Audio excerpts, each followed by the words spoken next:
Welcome to Chicago Thursday Night Sports Talk. I'm your host, Giovanni, and my co host, Jay Rizzo from Rizzo Rant. We've been having quite a busy week for Chicago sports. The Bulls are still in preseason. The Blackhawks played a game.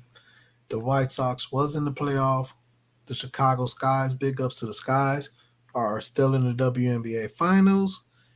And the Chicago Bears played another week and Justin Field was also the starting quarterback. Let's get in. Let's start off with the Chicago Sky. The series is tied 1-1, the best out of five series.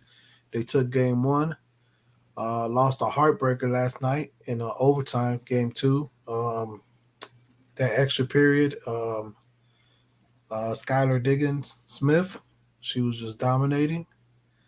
And then, anything you want to add about the Sky? Because I got one thing I want to add at the end.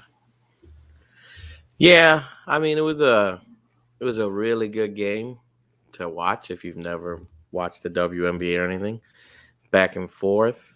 It was a great matchup between two good teams. I thought Vandersloot looked awesome. I thought I thought they went away from Parker a little too much. Um, Quigley's shot was off for sure. Um, we didn't get as much uh, what's it called? We didn't get as much points from what we wanted from Dolson from the bench like we did the first game. And then, yeah, it just looked like in overtime after Tarasi hit that 4-point play, just kind of knocked all the wind out of them. They did come back, tied up. It just didn't look like they were in as much. I mean, I liked what I saw out of them compared to my White Sox from this past week in a playoff game.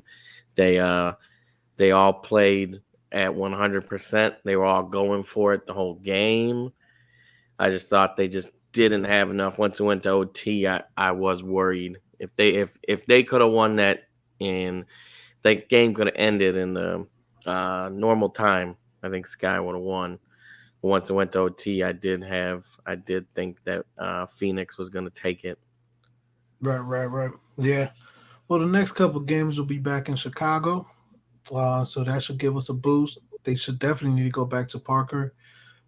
She's just an amazing player. She is. Right now, there's discussions in all fan pages, WNBA fan pages, how few they are or how many they are. Who goat talk? Who's the goat? Is it Parker or is it or Candice or is it Diana? I will say Diana should be suspended for Game Three for what she did to the ref. I don't know how it's WNBA Finals. She is the top player for that team. That's why she got away with it. But I They love could to they see. could have called it. It would have been a free throw. Right. You know. Definitely deserves a game suspension, like how they did my boy Draymond Green in the NBA Finals. But I digress. Yes, moving along, the Chicago Bulls are undefeated in preseason play. Um, for the most part, they're is what we all been saying all year long and last year as well. They're going to be fun to watch, and the players they picked up even made it more exciting. But the person um was glad we picked up and love seeing him play is that kid Johnson, who just out there and gets rebounds, and that's what this team really needs because we don't have a power forward on the roster. If he could come in and start, or if he could come off the bench and grab you double digit rebounds and play some defense, that was a great win, and I think that would have been the best signing outside of Ball. Yeah, yeah. I mean, you're gonna need some guys to step up, start the year. Williams, who you were gonna start at power forward, even though he is a small forward, but you're gonna need somebody step up for those first couple of weeks, make a little impact. Might be nice, see some defense, just a guy who rebounds. You know, that's a big thing they're missing. They don't have that inside presence, as we said. We do have Vooch, but we're super light after that. But I mean, everything you've seen in this, you have to love. This team is gonna score.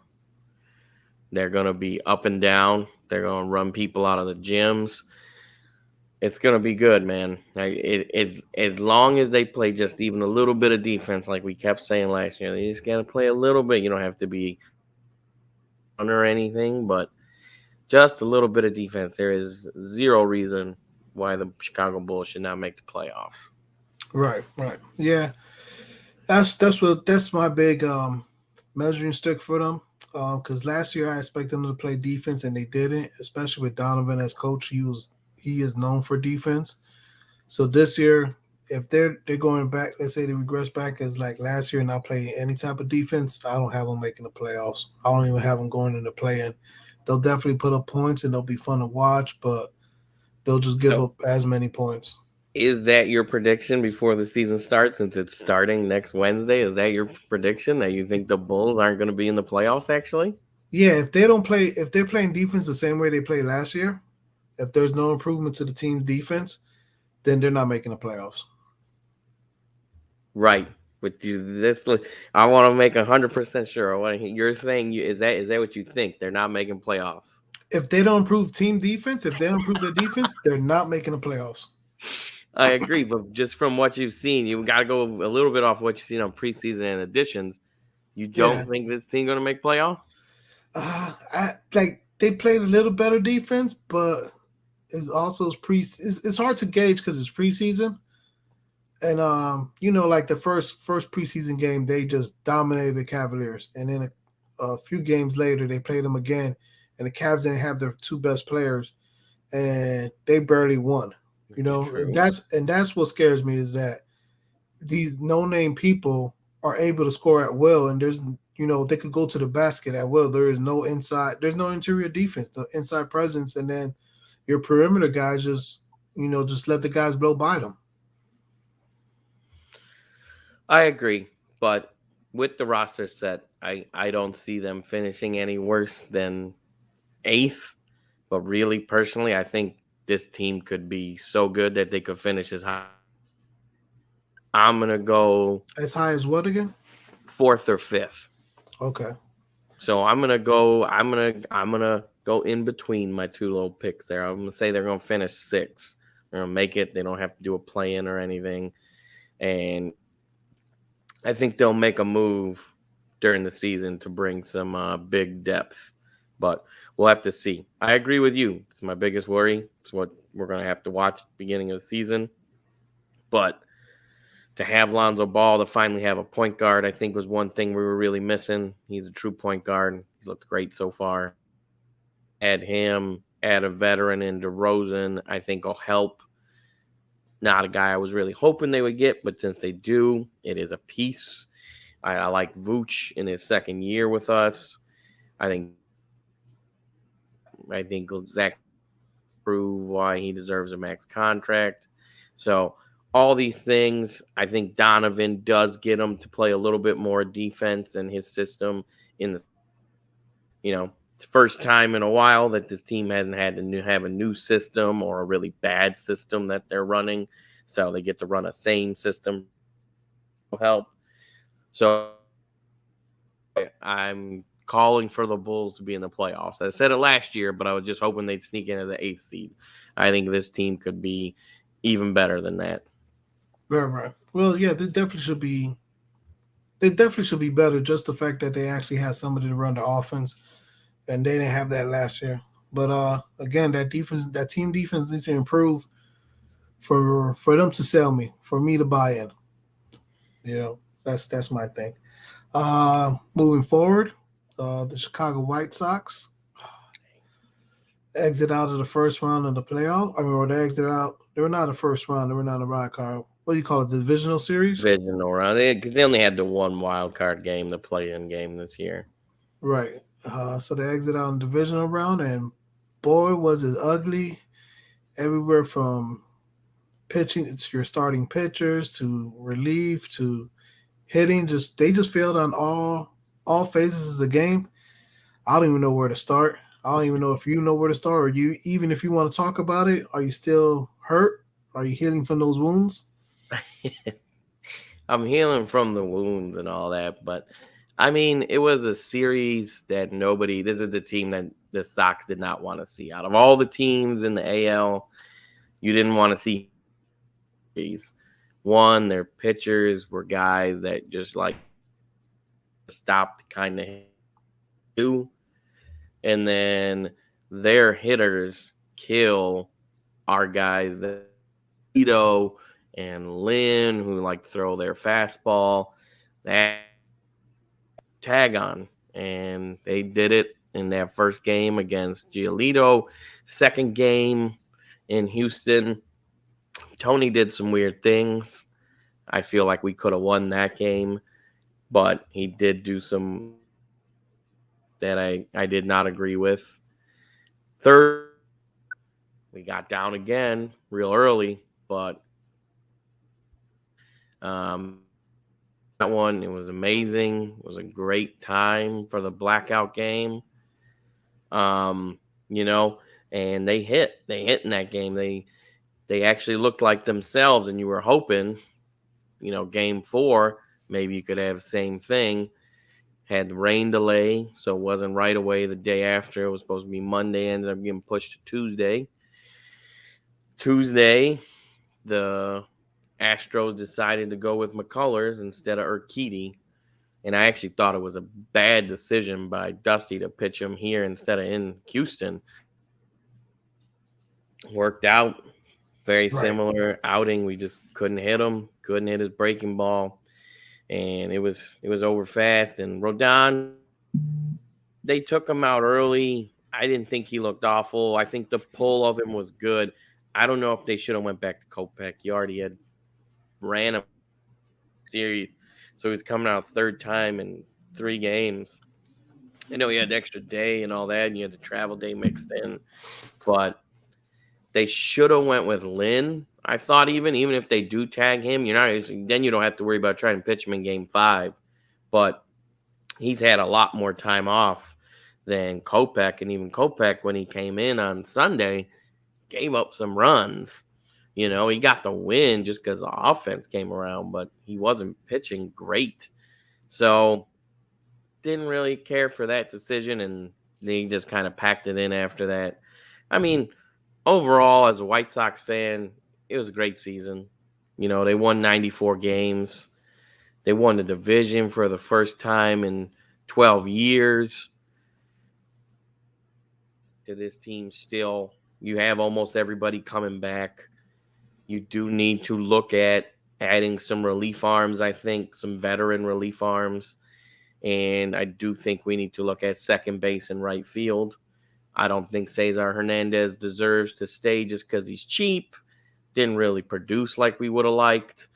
And right field, I don't like this that we have to keep mixing guys in and there. I like Angle, but I think really he should be backup outfielder that plays when people need days off. I like them to maybe go after a Conforto or something who had a down year with the Mets, and I don't think they're going to pay him. I would take my chances on that. He also would be on the cheaper side because of how bad a year he had.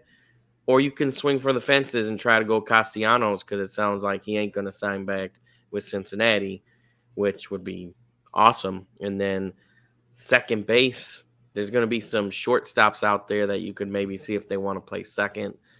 But the big guy out there that would be, but he's going to cost a lot because he had an amazing Simeon come back, was here when he was a prospect.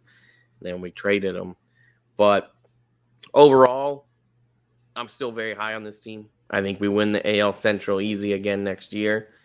I hope what we have to figure out is because the division isn't as good as some of these other divisions in the AL, is we have to figure out how to keep ourselves playing playoff kind of level. Because you got the coast the whole way in. Right. And then you finally had to play a team that was good in the Astros when you were playing.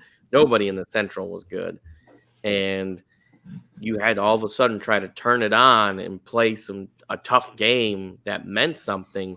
So they are going to have to figure out how they can keep that going, and that is on Tony and on the coaching staff to do that. And it'll be tough because, like I said, I don't think anybody contends with us in the AL Central. I don't think Minnesota all of a sudden is going to be back up to what they were. Cleveland's selling right now.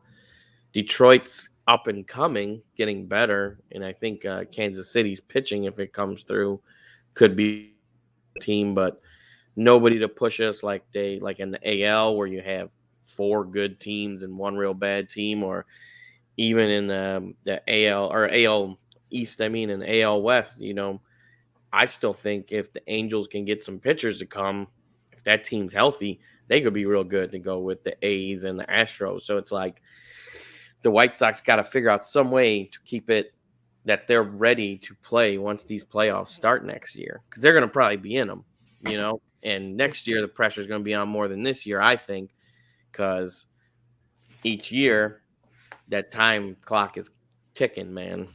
Right, right. Yeah, the window getting shorter by the second or by the day. Yeah, Um, key points. Keeping Dallas out the roster, off that playoff roster, was a red flag.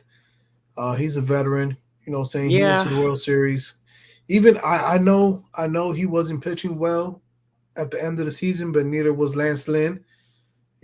I But mean, yeah, I mean, the funny thing is, it's like you're not going to take Lynn off, but the weird thing about Keuchel was that they kept Danny Mendick on the lineup, and Mendick didn't make any sense. Good clubhouse guy, at least it seems like that. He keeps a light mood and all that, but you were never going to pinch hit for Mendick. You were never going to pitch run for Mendick. He never was going to come in as a defensive replacement because he's not really amazing defensively. So that one was kind of weird to me that like you could have had Keuchel just on the roster, but you maybe told him like you're not going to pitch. They did try to pitch him on the last day of the season out of the bullpen, and he got rocked, like rocked bad. So I don't know if that was like the tryout, and then they were just like maybe they even went up and asked him. Like obviously we don't know the full story, but yes, I agree. I would have had Keuchel on the roster over Mendick instead of having that extra position player that you were never going to use for anything. right, right. And then moving forward to the off season, these are they need a few things. They need, since they're such a young team and such an exciting team. You got Dallas. You need another pitcher uh, that been through the playoffs. Saying that been through the wars. Either you get it in free agency or winter trade or before the trade deadline. You need a pitcher, and then you need a hitter. You need an RBI guy that knows how to keep it on 24/7. Like saying, because Abreu's great and all, but he never been on the winning team until now. You Well, know, that's what I'm saying. It'll be interesting to see next year if everybody can stay healthy and we didn't have to have this where it was like three or four guys had to turn it on right before the playoffs start. I'm hoping everybody stays healthy. You can have a full lineup. Like your top six, I think, are set. Even seven, if you want to count Vaughn, because I think Vaughn should be playing a lot more. You need to find a second baseman. You need to find a right fielder that you feel comfortable out, that you're going to run out there all the time. And like I said, Conforto, one, he's not bad defensively, actually. And two, he can hit. He had a bad year, but he hasn't had years like that in the past. Like he can hit and he can be a run producer. And I think he'd be a great guy towards the end of the lineup. Second base, I don't even think we have to get anybody as good as Simeon. If we did, I would be like, that's amazing. But you could go after even somebody smaller like a Kettle Marte who does know how to play second base, but also he can play outfield. So you kind of got a combo guy again. And I don't hate him as a move either.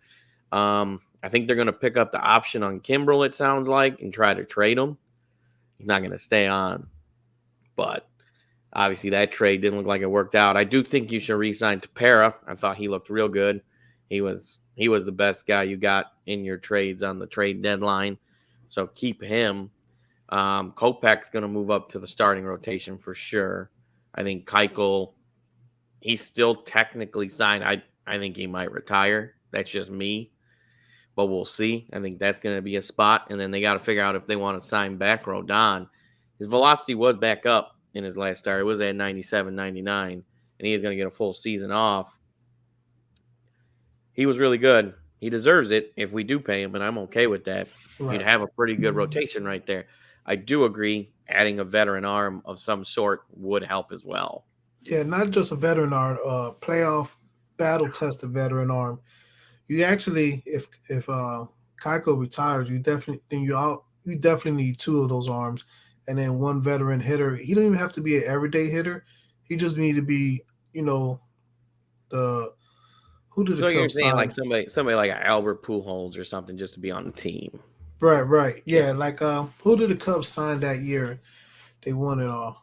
His name's on the tip of my tongue. He played for Kansas City and won with Kansas City the year before.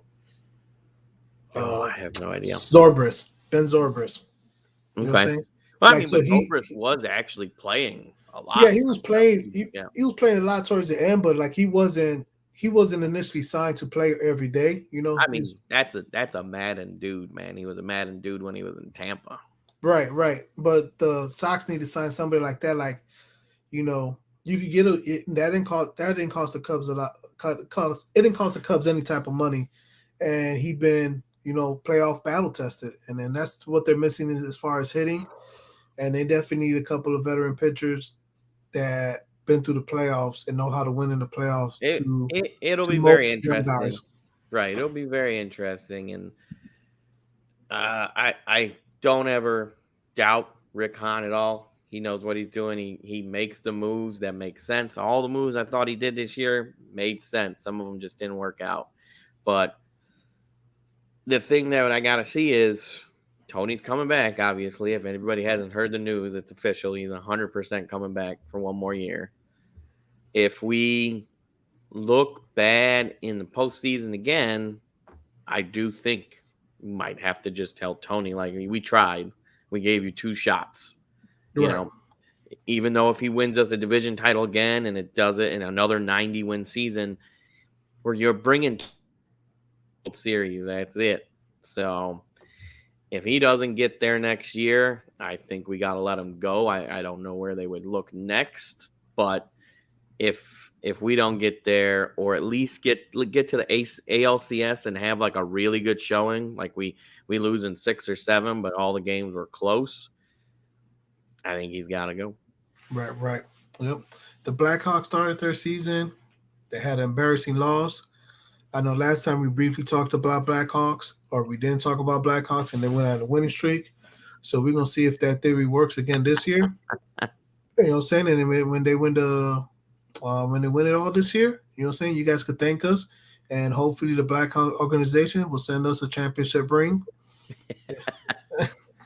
And from with that being said, let's go ahead and move on to the Chicago Bears. Yeah. So the big news before the game started, he was playing Oakland Raiders, and the Oakland Raiders were in the news, and every talking head was talking about the Oakland Raiders, and all for the wrong reason. It's all because John Gruden called a person of color, um, what he said, two Michelin tires. His lips look like two Michelin tires, and apparently calling somebody rubber lips is a thing, which in all my life living, I never heard that term used ever. And I traveled around the world. I interact with all types of people due to my military background, young, old, from this side of the world to that side of the world. And I never, ever, ever heard anyone use the phrase or the term rubber lips. But, you know what I'm saying? But thank you, John I Gruden. think it's a term that I don't I might have heard it before, but man, maybe it was late 80s, early 90s once or twice on like a movie from then. That's about it. But yeah, I don't know. And like I said, Sunday was tough for me to like actually like watch the game on that day. Uh Me and the wife, we got to see it at the end. We kind of saw the ending of it when we got to the Sox game. But what I've watched since, just from highlights and all the shit that was going on with the Raiders looks like it really did affect them. But also, I'll say, like, the Bears came out and played, and the defense was awesome. I thought the run game did a great job of controlling the game, not putting too much on Fields, not making him have to win or lose the game. And it was nice to see after David Montgomery left that Williams and Herbert together looked good, actually, I think. Right, I like right. both of them. As I didn't like one or the other. Thought both of them playing was very good. So Sucks to hear this week after that big win, 20-9. You lose another offensive lineman going on the IR, and then Damon Williams is on the COVID list now. So it's like every time we start liking what this Bears team's doing, it seems like people start going down more, or we hear shit from Matt Nagy. You know what I'm happy about? I haven't heard anything from Matt Nagy this week. I don't know if it's all just because everybody's talking about John Gruden or what, but I haven't really heard anything from Matt Yeah. Nagy this week, a sound clip or anything like that. So that's great. Maybe somebody did have a talk with him and like, Matt, we don't want you to do it No, anymore. they But had a presser. I didn't catch the presser. it But must have been short because nobody, I haven't seen anything on any social media, nothing from any of my Bears fan friends, nothing. yeah, no, there was some they stole some clips or some sound bites from Justin Fields. So I guess it was a I've normal. seen the field one, but that was more about him like getting pissed off at a dude talking about the Packers Bears game Yeah, and sounded like almost like he wasn't taking it seriously where Fields is already ready, which I like to see. That those are one of the two games I always like to see them win, sweep throughout the year, even if they have a bad season. But I mean, that's cool. But I'm just saying I haven't heard anything from Nagy this week where I can be like, right, right, shut right. up. Yeah, I definitely missed the press conference this week. I caught a couple sound bites from Fields. Um, yeah, because of John Gruden, there was more information that was put out or leaked out of his comments and what he said about a whole bunch of communities. He's about women, about LGBTQ community, about people of color. Um, and then the crazy part is like, yeah, okay, yeah, let's say the crazy part is not that he was talking like that. It was that he was keeping a paper trail of it. Yeah. You know what I'm saying? But which is okay with me. He had to resign and whatnot, but the biggest takeaway was his team was not in the right mindset and they wasn't ready to play. And that gave us the Bears snuck away with a win. The defense does seem energized again, and they're definitely rallying behind Justin Fields. You know what I'm saying? Revenge game. That was a revenge game for Mac. Yep. And then the game plan, they're giving Justin Fields a Tom Brady, you know what I'm saying, game package, which is we're gonna minimize your mistakes or minimize your exposure to make mistakes. And um, Herbert had like 18 rushes, and Williams had like 18 rushes, which is unheard of in the Matt Nagy era. So we definitely know Hmm. Matt Nagy's not calling plays. You know, And like coming up this week though, like if there's one thing I want to see them do a little bit more, I do think it's. I mean, I've been calling for it for a while. I think it's finally time to like unleash Justin as much as you can and let him know, like, hey, I want you to try to run. If you think you can do it, do it. I'm not gonna get mad at you if you don't get it. I'm gonna get mad at you if you're not doing it. Like they need to start telling him use his legs, and I also want to see him start. We need to start taking some shots, man. They did it a little bit in the game before this one against the Raiders with Mooney, but I think we're doing a little bit too much conservative stuff. Now you're going to be playing the Packers, very high powered offense. They're probably going to score some points, even with how well the defense played. It's also Aaron. You know what he does against us. But, like, I want to see Allen Robinson involved. Like, oh, to get him the ball. He's got to get going. right, right. I think they're purposely game planning for Allen Robinson not to get touches or not to get his receptions or yards or nothing like that because he's on a franchise tag. And it's just bad business, but it Are you is telling that they're trying to tank this man's season by not throwing him the ball so nobody will pay him? basically that's what, like, how else can you explain, like let's look at his the first few games when Nagy was calling the offense. Look at the routes they had Allen Robinson run. Oh He well, I never mean that ridiculous game plan against the Rams was one of the worst game plans you'll ever see against a team. right, and the one against Cleveland Brown was even worse than that. Yeah, yeah. Well, that one So was just trying to get Justin Fields dead. It seemed like all I'm saying is like if that is happening, if I'm Allen Robinson, then I just start sitting just to Yeah, save my body and not even get hurt. If they ain't gonna get me the ball, like that me personally, or I request for a trade. right, right. His agent already, was tweeting about it and, say making it known. But Allen Robinson, being the professional he is, he just goes out there and play. And also, we said this last season, or I said this last season, that Allen Robinson wants to stay in Chicago, and one of the big reasons why he wants to stay in Chicago is for his branding. Because every chance he gets, he's on a radio show or a talk show, or saying, and giving his cues and analysis on stuff. So He I see keep him. he keeps having games where he has 4 receptions or less and 30 yards and no touchdowns. He ain't gonna be getting shit. Yeah, but again, that's like, you as a wide receiver, you're dependent on the game plan and you're dependent on the quarterback. And Justin Field, since he's being a rookie and all, he's just gonna do what the game plan says. And Allen Robinson, being the professional he is, he's not the Odom Beckham Juniors of the world or the Terrell Owens of the world where he cries for the ball. He does whatever is best for the team. He always been that guy. Yeah, I mean, I don't understand. He'd be your best offensive player that is out there now that Montgomery's gone. You need to get him the ball. And even if it's on some shorter passes where he can do some catch and run afterwards, I'm okay with that. But really, you need to start taking some shots with him. The guy can go up and get a ball. And we need to see if Fields can start making some of these throws. It's what, fourth game now. Yeah. Fourth game for the Hey, kid. you preaching to the choir, but again, the new game plan is Fields. We're gonna minimize your exposure.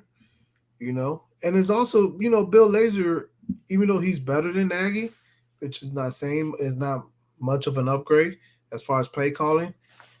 But after a few game or towards the end of the season, the rest of the league's gonna catch on to him and will know how to stop his offense because he's not very creative. You know what I'm Well, I saying? mean, the thing that I'm saying is like, okay, so we did this and we did it against the Raiders team. We knew all their stuff that was happening. I also I didn't count them as being as good as their record was kind of team. But the Packers are for real. And I want to see a competitive game at least. And you're going to have to score to be competitive with them. And you think I'm wrong or right on that? Yeah, but I also think if they would have the same game plan against the Raiders, which will be great against the Packers because the Packers don't play against the run. They play against the pass. Their defense.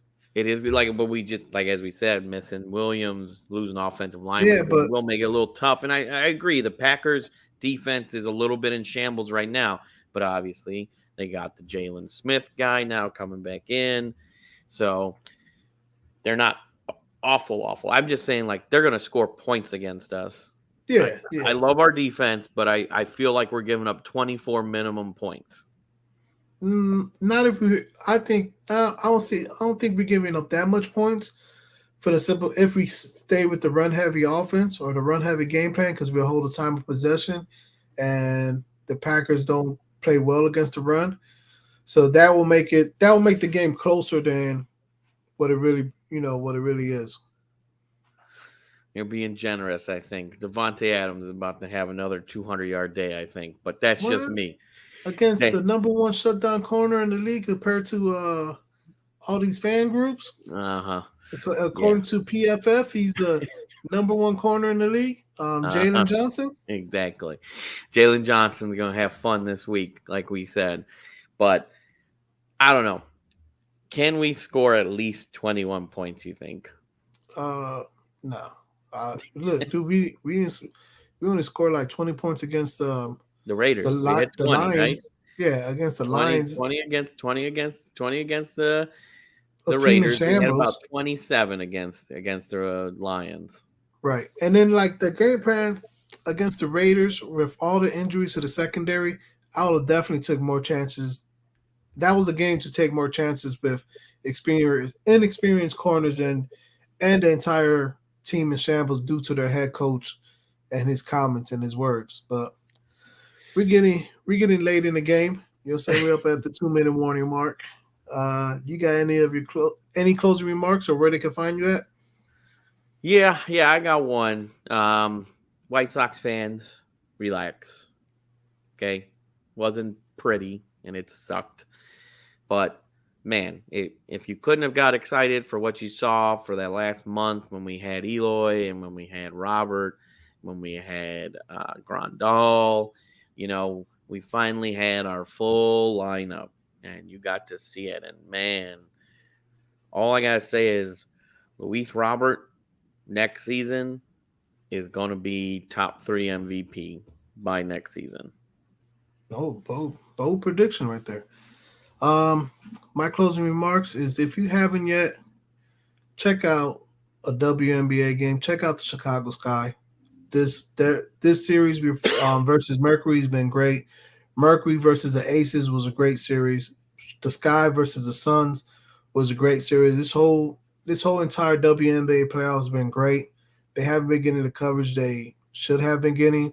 Um, like ESPN spent the whole day talking about Kyrie Irving and showed zero highlights of the WNBA playoffs, which is just been one of the probably this is the 25th season, and this is probably the greatest playoff run you'll see. Regardless who win, obviously we're rooting for Chicago Sky, especially after that we had the Candace Parker day, and Candace Parker came back home, and goat talk. Saying who's the goat, Candace Parker or Diana? Only time will tell. Saying hopefully Chicago Sky could win the next two at home, and we don't have to go back to Phoenix. And that's another thing too. They don't know where they're gonna play at in Phoenix. They keep getting bumped for like a pop singer, Disney on Ice.